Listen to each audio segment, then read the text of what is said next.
Hello, in this video I'll be showing you how to make gluten-free lasagna using homemade noodles. To start the gluten-free lasagna, I make my gluten-free pasta dough. I combine 1 1/4 cup of flour with 1 teaspoon of salt. Then I make a well and add 2 eggs at room temperature and 1 tablespoon of olive oil. I stir the eggs and olive oil together with a fork, and then I gradually bring in flour from outside of the well. Once I have all of these ingredients combined together, then I add in some warm water. This is the same recipe that I use for all my other gluten-free pasta doughs if I'm making other pastas like tortellini. However, I adjust the amount of water that I'm incorporating into the dough based on which noodle I'm going to make. I typically only add 1 tablespoon of warm water to my lasagna dough. Once the ingredients are mostly combined with a fork, I switch to combining them with my hand. Then I turn the dough out onto a piece of parchment paper to continue kneading. The main reason that I knead the dough is just to make sure that everything is well incorporated and that the dough is smooth. Unlike pasta noodles with gluten in them, we don't need to knead the dough to develop the gluten, and we also don't have to worry about overworking the dough because there's no gluten in here that would make the pasta tough. Once the dough is smooth, I lightly flour the top and bottom and wrap it in plastic wrap to put in the fridge for at least 30 minutes. Chilling the dough makes it easier to roll out. After at least 30 minutes, I take the dough out of the fridge and divide it into 6 equal sections. I keep one section out and rewrap the rest and keep it in the fridge until it's time to work with the other sections. I take this first section and press it flat enough that it will go through the pasta maker without tearing. I run it through the pasta maker on the largest setting first, and then as I continue to work the dough, I'll end up dropping this down to one less than the largest setting to make the final lasagna noodle. I use a letter fold to make the dough the desired width of the lasagna noodle. I press the dough to seal the edges and make sure to run it through the pasta machine the next time with the folded edges on the left and the right. Then I add some flour to the top and bottom of the lasagna noodle and decrease the thickness setting on the pasta machine by 1. Adding the flour to it just helps to make sure it doesn't stick as I run this through. Then I lay the pasta noodle out flat and trim it to the size and shape of the lasagna noodle. I use my bench scraper to get clean, crisp edges on the lasagna noodle. My bench scraper has a ruler engraved into it, so I can use it also as a measuring device. Normally you want your lasagna noodles to be about 2 inches wide and about 10 inches long. However, you can change the length or width based on what pan you're going to be using for your lasagna noodles.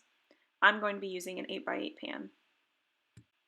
Then I continue rolling out the pasta dough to the desired thickness and cutting the lasagna noodles into shape.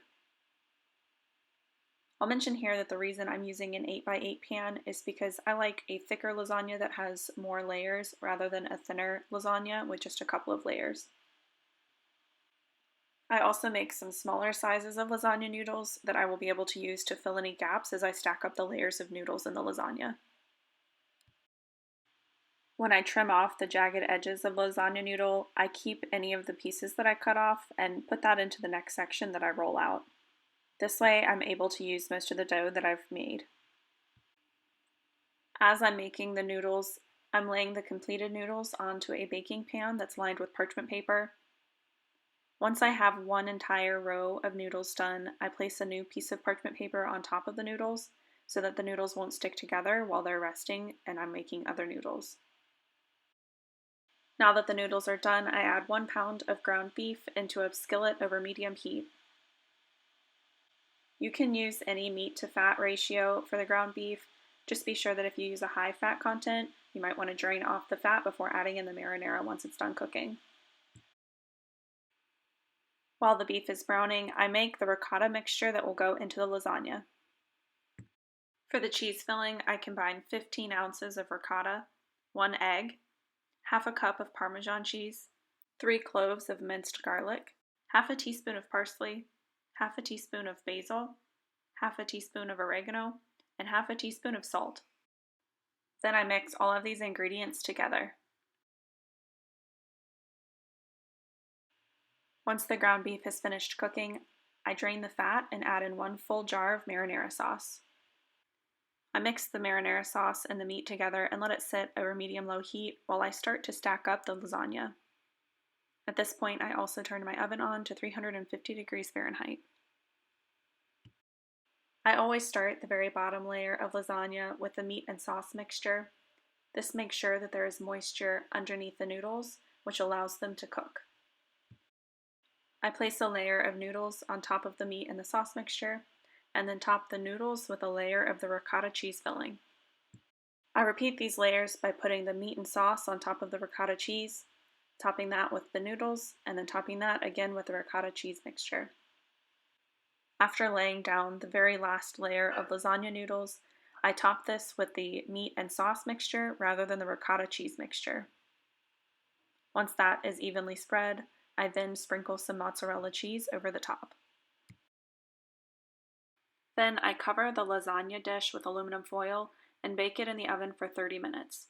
Covering this with foil allows the moisture to stay inside the dish, which cooks our lasagna noodles.